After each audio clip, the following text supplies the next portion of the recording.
selon moi, le principal mal autant pour moi qui mine la jeunesse de nos jours, c'est le chômage. Parce que, en fait, les jeunes se sentent abandonnés à eux-mêmes, il n'y a pas d'emploi et tout et tout. Donc c'est ça qui fait en sorte que les jeunes se lancent dans des pratiques obscènes. Et je pense que la solution, c'est de donner l'emploi aux jeunes. Donner l'emploi aux jeunes, occuper les jeunes dans les activités, que ce soit dans le privé, au public, créer des emplois et tout. Ou alors, si tout le monde ne peut pas avoir d'emploi direct, créer des niches d'emploi comme l'auto-emploi, le financement de leurs projets et tout. Je pense que ça va beaucoup aider la jeunesse. Mon constat est clair aujourd'hui, les enfants sont abandonnés à eux-mêmes.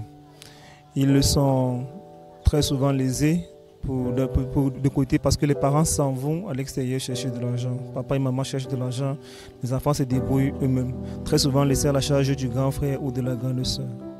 Malheureusement, cela implique que les enfants soient sujets à des difficultés, comme particulièrement les fléaux qui nous minent les sociétés. Nous avons par exemple celui de la consommation des stupéfiants qui va de plus en plus grandissant.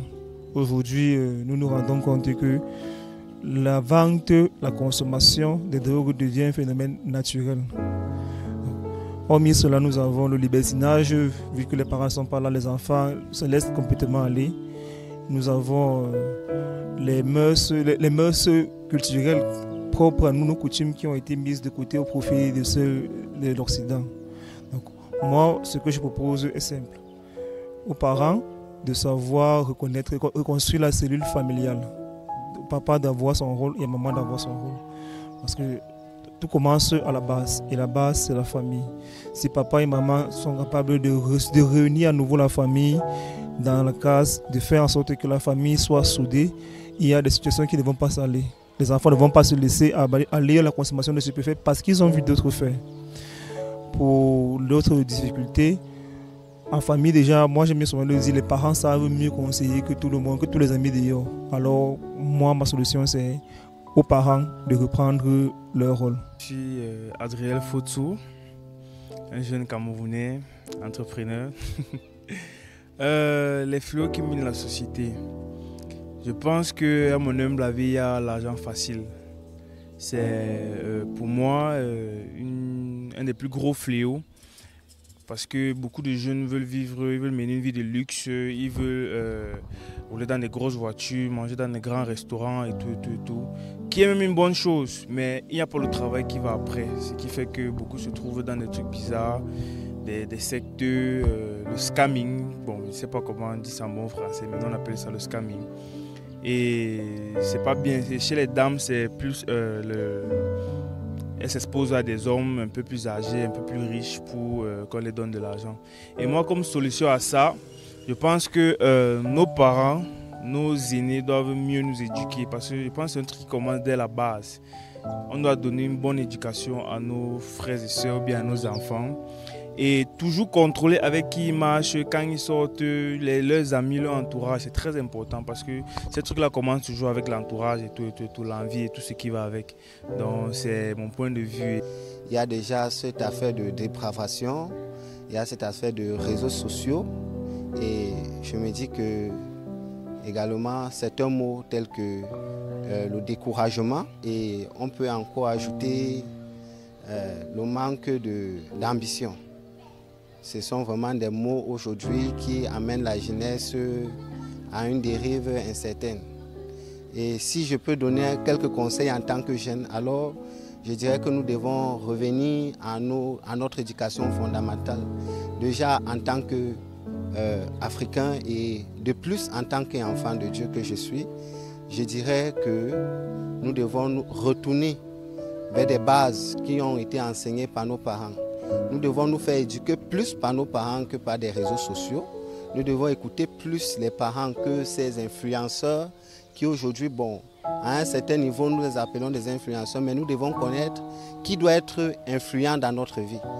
C'est ce choix-là qui va nous conduire à des questions qui demain va nous amener à faire des progrès personnels, professionnels, académiques, à n'importe quel niveau que ce soit. Nos ambitions doivent nous amener à faire des choix, qui seront nos modèles. Parce que c'est ça qui mine la société aujourd'hui. Nous prenons des modèles qui ne sied pas à nos ambitions et qui ne nous amènera nulle part. Je dirais, il y a l'alcoolisme, le tabagisme ou alors la consommation des stupéfiants, c'est-à-dire des drogues fortes et autres.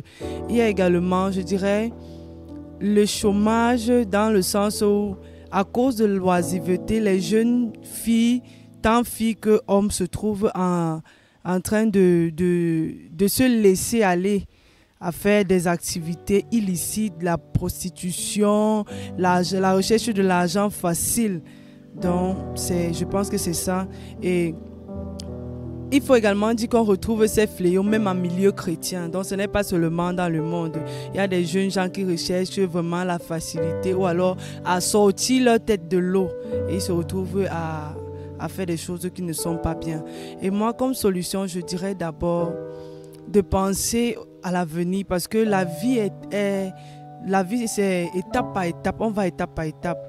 Aujourd'hui, on peut pleurer, mais demain, à force de fournir des efforts progressifs, ça pourra donner un jour. Et aussi, il faudrait reconnaître aussi le besoin de la jeunesse de Jésus. Parce que sans Jésus, la vie n'a pas de sens. Il n'y a que Jésus qui peut donner un sens à notre vie. Jésus nous donne un espoir d'un avenir meilleur, d'un lendemain meilleur.